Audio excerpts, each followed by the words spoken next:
Welcome home. We are WNST. Towson, Baltimore. Baltimore positive. We are positively into a birthday week without a crab cake tour, but we had such a nice crab cake and we had a whole pizza. And I can go get more pizza. I didn't even get any cheesesteaks when I was at a Pizza John's on Friday. You'll hear those conversations from our birthday celebration. It was Luke's birthday, Leonard's birthday, my birthday, Jim Palmer's birthday, Thomas Dolby's birthday, Stacy Keebler's birthday, all of our birthdays, all of it brought to you by our friends at the Maryland Lottery. Raven scratch-offs to give away, lucky batches. We're putting the crab cake tour back together. Our friends at Liberty Pure Solutions, as well as our friends at Curio Wellness, sending us out on the road to do 26 oysters in 26 days. We have a fancy new logo up on the front of the website that I will get here to our video operation at some point this week. But Baltimore, Washington, Todd Rundgren, the death of the late, great Phil Jackman of the Evening Sun, who you will hear this week. But, Baltimore versus Washington itself is something to be celebrated when you're my age, Luke. But more than that, I think about the history of the Stephen Davis game or the Haskins game, these games that didn't matter so much on their side because they've not been good at all, mattered on our side most of these years because we've been decent, but certainly hasn't felt like my team's better than your team or what Tony Romo, and by the way, what a terrible broadcast Tony Romo, and I'm not usually hard on broadcasters, but thumbs down on that. That they called the bragging rights for 4 years in the DMV. We're not in the DMV. We're Baltimore. But we won, and I guess we learned they have a quarterback. But the thing that I learned when tickets were $300 on game day and the weeks leading up to it, and they were $100 2 weeks ago, like they should have been, but all of their fans bought all of the tickets and and didn't have to get on a plane to do it, and they drove in. You were there. I witnessed it on TV. On TV, it was alarming. I mean, it was like, wow, because I think they had a lot of the better tickets. I don't know what the roof looked like. I know you only have access to so much of the stadium from the Kevin Byrne press box where you sit in the corner now. But what did you make of the whole thing? Because it was a carnival atmosphere only brought on, and I guess the Philly fans will come down in 6 weeks. Maybe the weather won't be as good. But when the place fills up and it gets a big game, the city comes to life. Yeah, I mean, look, it was a good atmosphere. I mean, certainly there were Washington fans. I mean, people always ask me, what's the ratio? Like I have any specific skill to really try to parcel that out when it's 70,000 people. And oh yeah, I'm trying to pay attention to a football game too. But look, whatever it was, 8,000, 10,000, whatever, I don't think it was, it wasn't half and half or anything like that, but they were loud and they were excited and they're passionate and they're enthused and they're galvanized by the fact that, as I said in a previous segment, I mean, they have new ownership that can actually sell hope with Jayden Daniels, which they haven't really had until, going back to Robert Griffin III for 5 minutes, right? And you hope Jayden Daniels stays healthy. And obviously that knee injury derailed RG3 in his rookie year. That was sensational. But it's such a weird dynamic because you're only guaranteed to play one real game every 4 years. I mean, now you have that 17th game that you can get a stray one in there every now and then, depending on what place each team fits or finishes in, and so you could have a few more. But yeah, there's some bragging rights, and yeah, I mean, Kyle Hamilton and some other players have even talked about. I mean, some of the Ravens players know Commanders players locally, and these guys, they're in their early to mid 20s. They have a social life, and sometimes they might even venture out into DC or wherever and run into guys. So there's a little bit of that, but we know that there's no real rivalry, right? And so much of that is Washington not being very good for the last quarter century. The team's not playing very frequently. And let's face it, a lot of the bitterness that was there from the older generations and even, say, my age, who didn't experience the Colts, but certainly remembers Jack Kent Cooke wanting to brand Baltimore as his NFL territory for the longest time, that wanes over some time, right? And I'm not saying whether it should or not, whether that's good or bad or not. I just think it's reality. And I'm not saying that it's not there anymore, but it's certainly not there in the way that Ravens fans were juiced up when Bam Morris ran for a buck 30 against them down at Raljon in 1997, right? In the rain. So you lose some of that over time, but I think this has the potential to be something that can be fun beyond Washington ending the Ravens preseason winning streak last summer, which got attention for 5 minutes, if you recall. Well, it's But almost like the franchise didn't exist for a long stretch of time to yeah, any of us, to any of yeah, us. In the same well, way that they probably would have said that, I had our Skins fans years ago that didn't take our purple Barney jerseys seriously in the beginning. Like, we're not a real franchise, you're not a real thing. The Orioles probably felt that way to a lot of the Nationals fans when they're winning sure, championships. But it's been forever. I mean, yeah, the angst that I once had for the Irsay family, even for the Steelers, the angst you would have for the Yankees, that other team or whatever. I grew up in an environment here in the 80s and 90s where everyone here universally hated them for what they yeah, represented to our city and keeping football out of our city. And that was yeah, very real. That's not some bullshit made up. Their owner agreed, tried yeah, to make the concept of the Baltimore Ravens not exist. right. Well, and look, I agree. I mean, I hated Your that father knew franchise. that for sure. Yeah, no question. That said, with any rivalry, if it's going to persist, let alone grow, you still need something that's feeding the fire. And there just hasn't been anything to feed that fire for most of the last 25 years, right? I It mean, it's just the wasn't even truth. fun like going down the Nissan Pavilion or Jiffy Lube Live or the Warner Theater and putting a Raven hat on and even making them eat it. Like, Yeah. I mean, that wore off 15 years ago, like literally. right. I mean, we've even talked about it. And look, the Ravens and the Steelers play twice a year.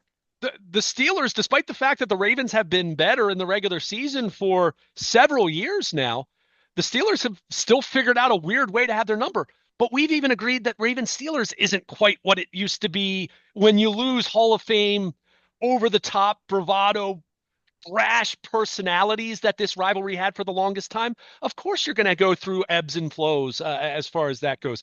But with this Washington thing, you didn't even have that, right? I mean, you don't play. You and again, forget about preseason games. Forget about joint practices. Like, when you don't play a real game more often than every 4 years, I mean, it's really difficult to cultivate anything there.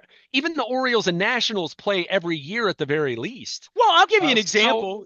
I'm an old Oiler fan. Everybody knows that. I was wearing my Oiler gear over the weekend, my Earl Campbell throwback for my birthday.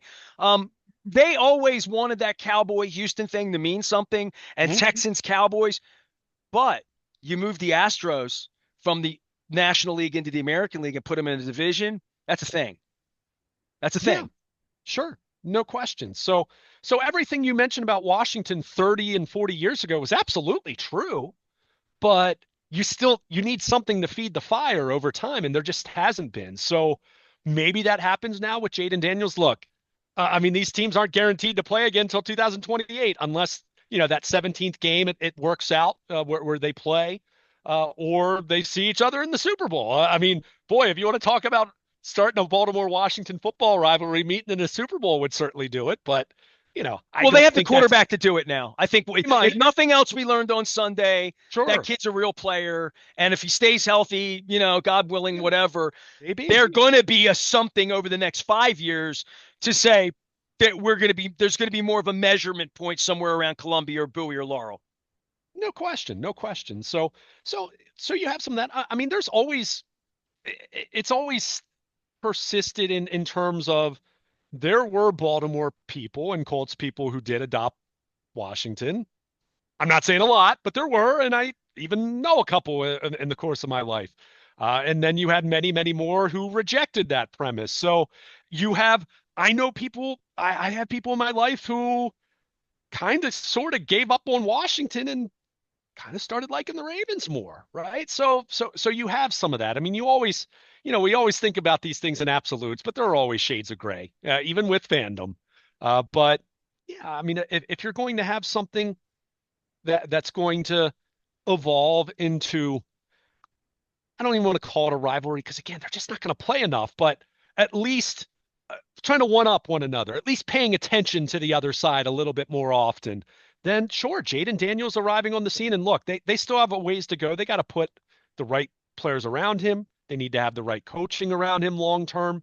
I think they're off to a great start, but we've also seen, like I said, Robert Griffin, 12 years ago at this time was the toast of this market in terms of what he was doing. He was the toast of the NFL. And then we saw what happened. So you pray for good health for anyone. I mean, I'm not going to wish ill will on anyone from a health standpoint as it pertains to football or anything. But, so they have a ways to go. But yeah, this feels like for the first time in a long time that, I mean, the Ravens have been in that space for several years now, waiting for them to take the next step and get back to a Super Bowl. But for Washington to even be in that conversation where you say, okay, the NFC East, Philly doesn't look very good right now. The Giants are not good. The Cowboys are not good. I mean, Washington looks like the best team in that division right now. So, what's the next step for them? And again, at some point in time, whenever these teams might cross paths again, who knows? Could be 4 years or could be February or next February or something like that. Who knows? It is more fun. It certainly adds some juice. As a Ravens fan, certainly you don't want to see people come into your stadium, but Ravens fans go into other team stadiums all the time. We see that. So I think it's especially when you talk about such close proximity. I think there are very, very few places where you're not going to have some of that. I think the secondary ticket market, we know how many secondary options and brokers out there own season tickets. We know what teams do in terms of putting tickets out on the secondary market across sports. Right or wrong, we know that happens. We've talked about it. We talked about it with the Orioles. We talked about it with other teams. But so I think it's tough to ever be in a position to truly keep opposing fans out entirely. And yeah, you got a Washington team that a fan base that's starved for anything to be excited about, and they've got this amazing, encouraging young rookie quarterback who is playing well. And oh yeah, it's also their first chance to watch their team in Baltimore play Lamar Jackson, who is one of the very best, most popular players in the NFL. And you get a chance to go see them there and watch Lamar play. Keep in mind, in 2020, when the Ravens played down in Landover, that was a COVID year. There were no fans. So I think there's also some of that. It's not just Washington being excited about their own team. I still think we underestimate at times, as much as it's crazy to say that because we talk about them all the time, but the Lamar factor is real. Other teams, other fan bases. We saw this in London last year. People want to watch Lamar Jackson because he's pretty darn special playing football. So I think that probably factors in at least a little bit as well. But yeah, it was a sizable portion of the crowd, and I wasn't surprised to see that. I saw the secondary market just like you. You knew that wasn't Ravens fans paying $300, $400, $500 a pop as you looked on some of the StubHub and what have you. But at the same time, I think it was fun, and we got a good football game out of it, and the Ravens got a win, and this just ups the challenge in 4 years for the Ravens to go down to their place and take over their stadium, which we know that's happened in the past as well. Now I know how Giants Jets feels, or whatever. Luke Yeah. Jones is here. Baltimore greater than Washington yet again. We'll be hearing from Phil Jackman a little bit here this week. So if you hear Phil's name or voice, we lost one of the great godfathers to WNST, and my uncle Phil, as I always said around here. If you hear him talking about Muhammad Ali or Yastrzemski or Earl Weaver. All of that will be going on this week here. And it's also birthday week for both Luke, myself, Leonard Rask. We ate pizza. We had crab cakes at Pizza John's and learned how the pizzas were made and discussed pineapple pizza. How dare we discuss something so controversial here on AM radio? I guess I'll leave you with this, just the big picture of extra day for Tampa. Probably a little bit of a respite mini buy for the team to take maybe Tuesday and Wednesday, Monday and Tuesday off. A little bit of a breather at this point in the season for a team that I don't think it needs it. I mean, felt like they needed it more a month ago than they do now. 4-game winning streak. Everybody loves them long time. Everybody's healthy. Boy, I mean, the scope of this is really sky's the limit and all of that for where they are. But more than that, Tampa, Cleveland, you take the next quartile, as Billick would always say, and what these next couple of games will be for them. Winnable football games here. I mean, they're in a top 5 position in the league because they've looked like that football team. Yeah, and really they've looked that way since the first two games. I mean, even the Dallas game, as weird and as unnerving as that got at the end, just keep in mind what they did to Dallas the first three quarters. And now, granted, the Cowboys certainly aren't looking like anything special, and that's putting it kindly. But yeah, these next 2 weeks, even though you look at it and say back-to-back road games, that's always a challenge.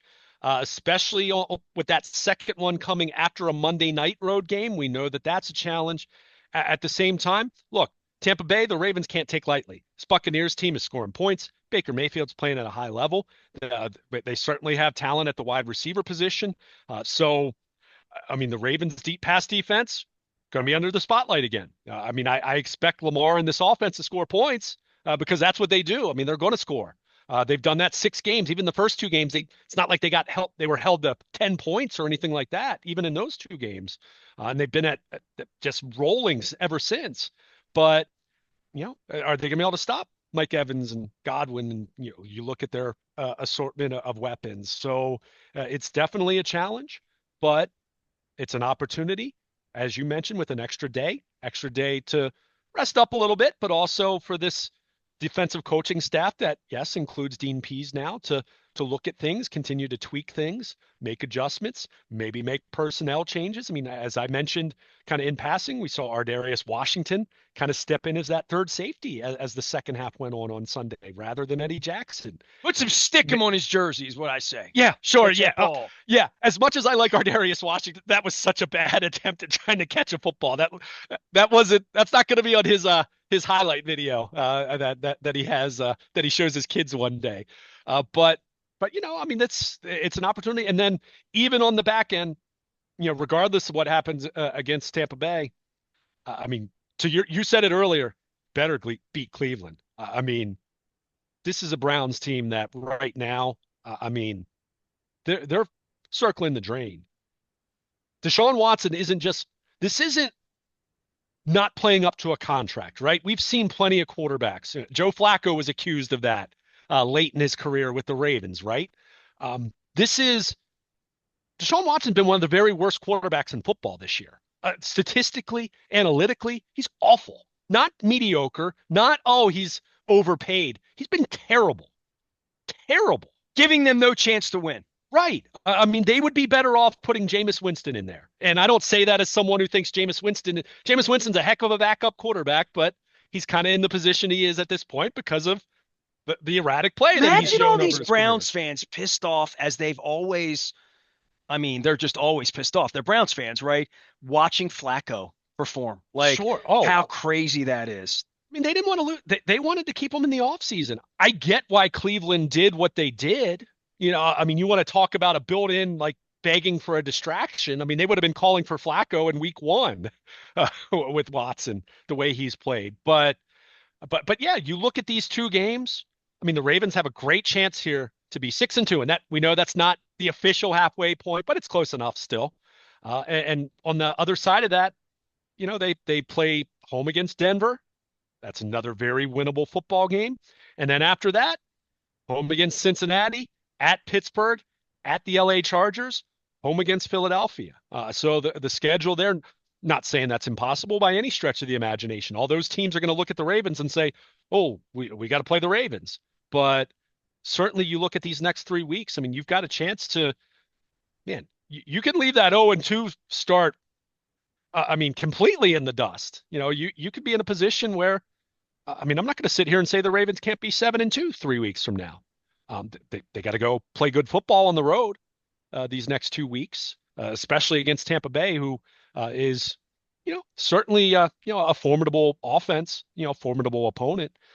But they've got a great opportunity here to be going into that Thursday night, November 7th game against Cincinnati. And who knows what the Bengals are going to be at that point. I think you and I and plenty of people, despite their record, are not ready to write them off, especially if they can figure out their defense even a little bit.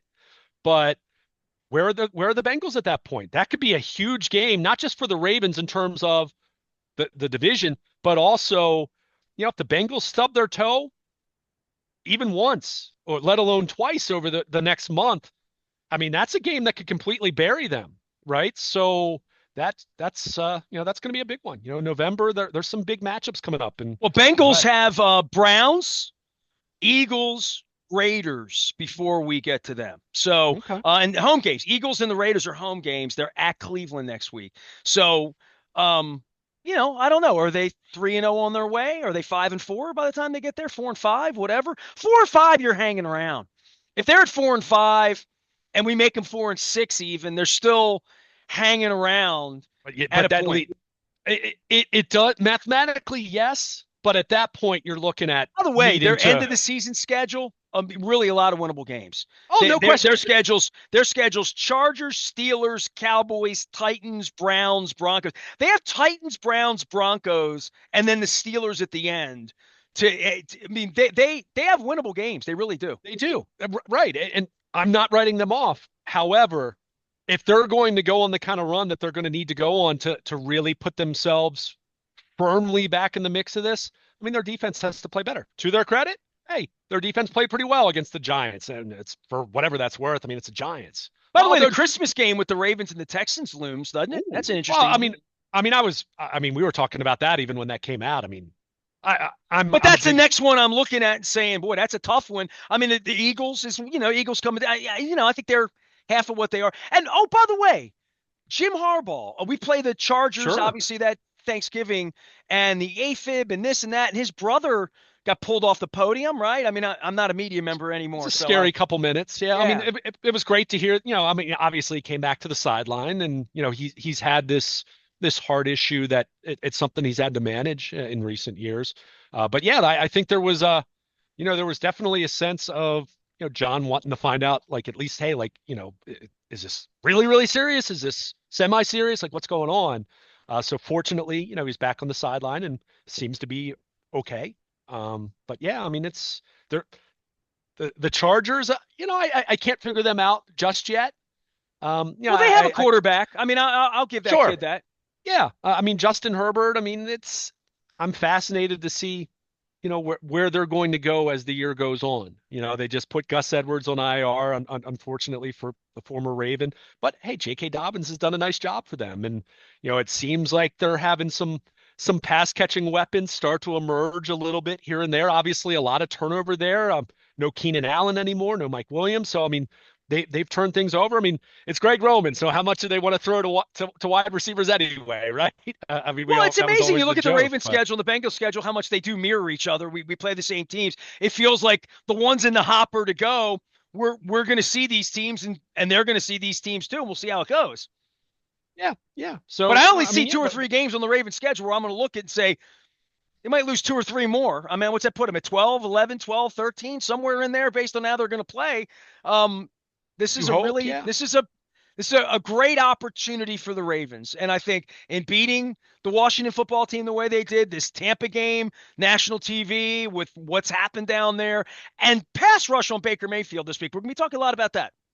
No question about it. No question. I mean, again, they've got to get heat on him. They've got to disrupt. It's a Buccaneers offense that has put up points. I mean, they've scored points, and Baker Mayfield has found a career renaissance there. That I don't think many people expected. I mean, keep in mind, it wasn't just being thrown out of Cleveland. This guy flamed out in Carolina. He was with the Rams for a minute. Did was okay there. I mean, won that one game on what was there 2 days and won a game, so wasn't all bad. But I mean, he was very much turning into the journeyman backup. That's what his profile was very much looking like it was going to be, kind of like Sam Darnold until he got to Minnesota. But he's certainly turned things around. And hey, with the way this Ravens pass defense is playing, you can't make any assumptions, right? You got to get better. Got to get better. Got to keep chasing that. I mean, they've got to figure that out. They did certain things, and at times they made some plays on Sunday, but still gave up 269 passing yards If to a they rookie lose, it's going quarterback. to be the secondary. It's not going to be because Lamar kicked the ball around or Justin Tucker missed a kick or whatever. If they're in a bad circumstance to lose the game, it's going to be because of the back end. I mean, you think so? I mean, look, any team. I mean, Patrick Mahomes turns the ball over sometimes, right? At times he turns it over a lot, right? I mean, that was kind of the story about his regular season last year.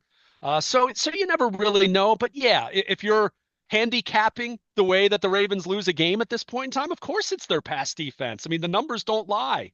They've been, But then that takes a quarterback at least as good as Gardner Minshew. yeah, yeah. Well, who's you, been you since know, been benched. and that's why I So look at Baker Mayfield and I look at Justin Herbert on the road and I look at Texas the Texans later in the year. More than Justin Fields or Russell Wilson, or certainly more than Deshaun Watson or some of the lesser lights. But we saw a really good quarterback here on Sunday, and they did enough at home to win.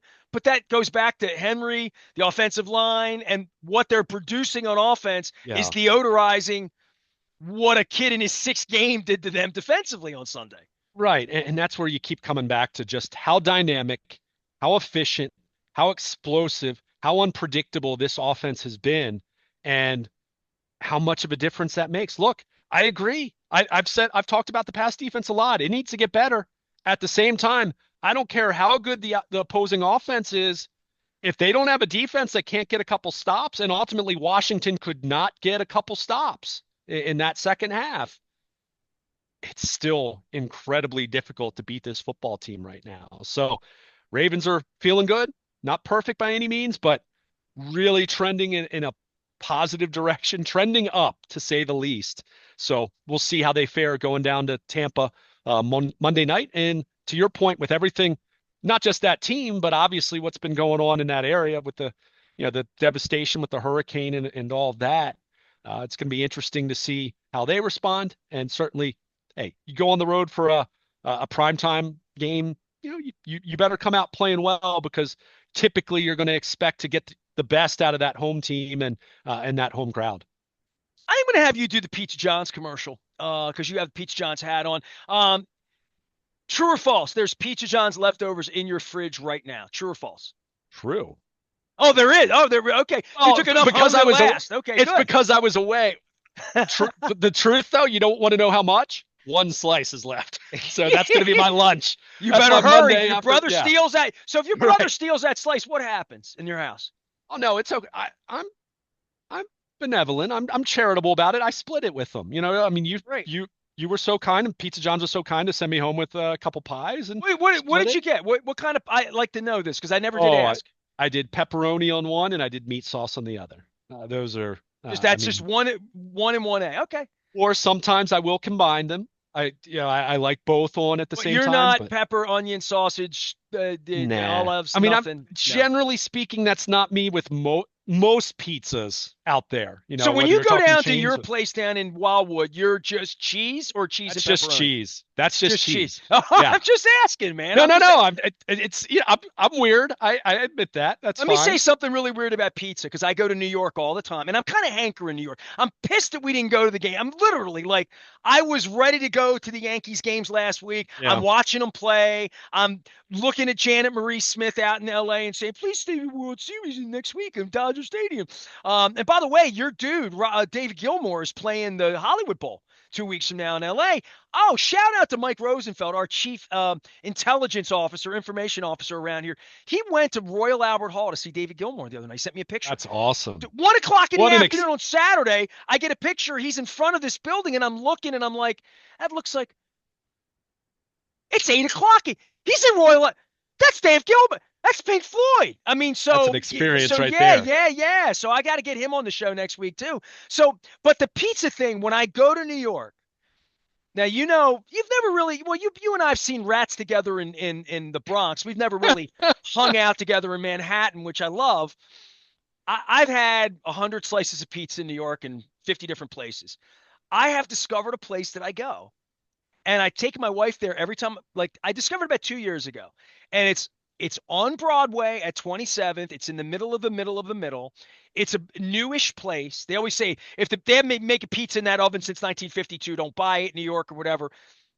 And it's a place called Tradita's. You can look it up. It's a little sub shop place, and it's sort of in that Macy's area, but not. It's a newish place. And I saw the pizza in the window, and I went in. It smelled good. And I looked at the 15 pies they have New York style there, and I picked out of all things because people see me eating at Pizza John's, they see all these toppings and pineapple and ham and pepperoni, and they think I'm Gucci, and I'm a Gucci biatch. Ask anybody. Um, I get a margarita. It's just a little sliver of cheese and fresh basil on it. And it's the plainest, craziest thing.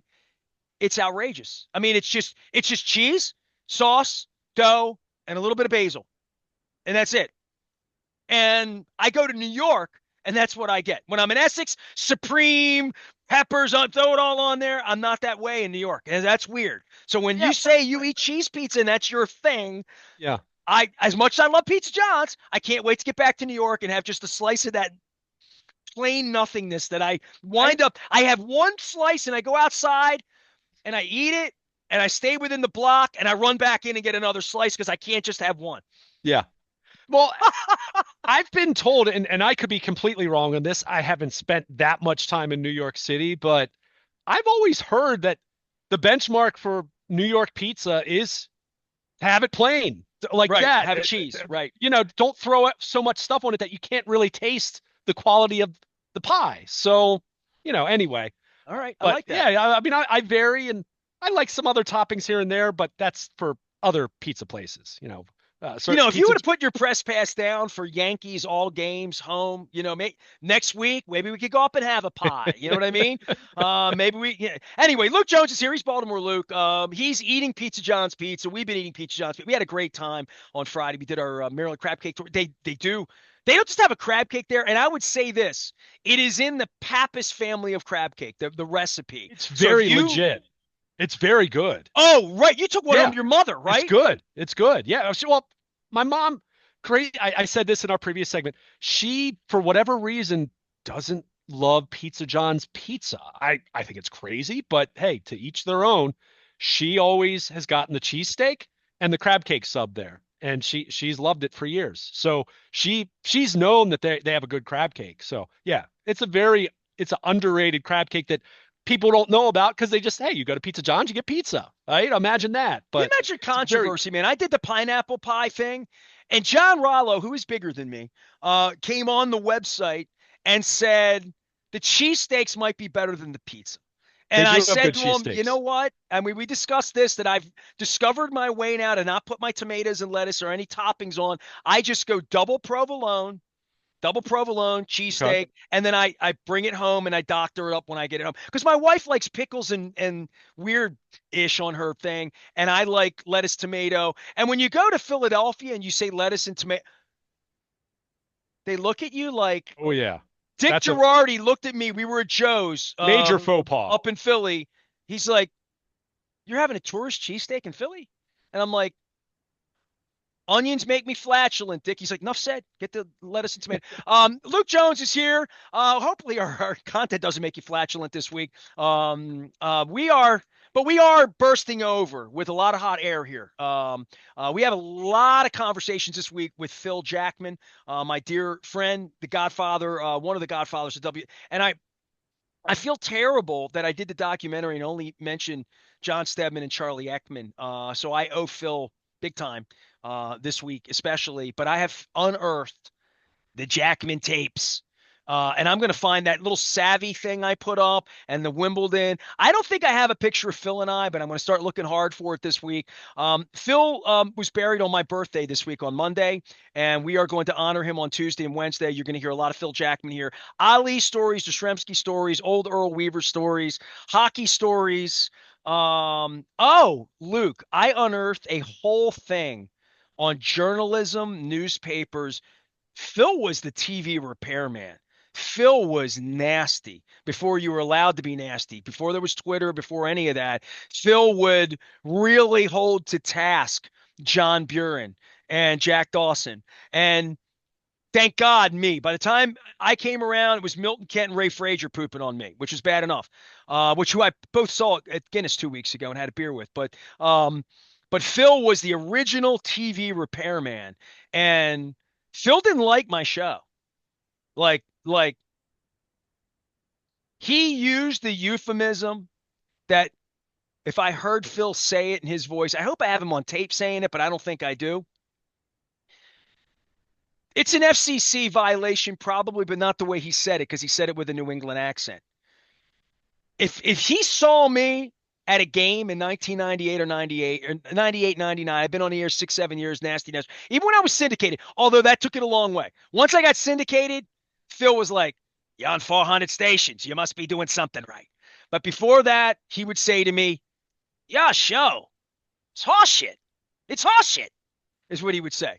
So I brought Phil in 2003, and he was on. He was on talking about his life, the industry. I am so thrilled that I did it. Ray Bachman, shout out to you because I know you were part of that back in 2003 as well. So we have hours of Jackman. Be the final time you hear him here on WNST. So tune it up, tune it in. It'll be out of Baltimore Positive. It'll be up at the podcast audio vault. Luke's going to be covering football, and we're going to be arguing about baseball. We had a great baseball conversation on Friday at Pizza John's with my dearest friend, John Keller, who serendipitously just showed up at Pizza John's. And his girl ordered the stuffed shells. Who orders pasta at Pizza John's? What's wrong with you people? Apparently, it's pretty good. I am Nestor. He's Luke. We are WNST, AM 1570, celebrating birthdays, the loss of Phil Jackman, the defeat of the Washington football team, hockey season, and Ovechkin looks twice as old as I do. We have a lot of things going on around here. Stay with us. We're Baltimore Positive.